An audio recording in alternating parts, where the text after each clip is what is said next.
দাঁড়াও গাইস, তোমাদের একটা ম্যাজিক দেখাই, তারা ওয়েট দেখাইতেছি। এই যে প্রথম সেটিংয়ে যাবা, সেটিংয়ে যাওয়ার পরে তোমরা এই যে ডিসপ্লেতে যাবা, ডিসপ্লেতে যাওয়ার পরে তোমরা দেখতে পারবা এখানে লবি স্টাইল। তো তারপরে এটাকে ডাইনামিক করে দেবা, অ্যান্ড ডাইনামিক করে গেমটাকে মিনিমাইজ করবা, মিনিমাইজ করে আবার গেমে ঢুকবা, ঢোকার পরে দেখতে পারবা ম্যাজিক। এই আপডেটটা আমার একদমই ভালো লাগছে, মানে মাথা নষ্ট আপডেট দিছে গেম না।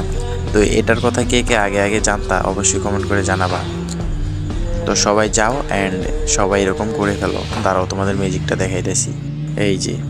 এই যে ম্যাজিক, ফ্রি ফায়ার ম্যাক্স 1-এর ভিতর 2, মানে নর্মাল আসছিল তখন ওই সেটিংটা করার পরে এখন ফ্রি ফায়ার ম্যাক্স হয়ে গেছে। কি সুন্দর না গাইস?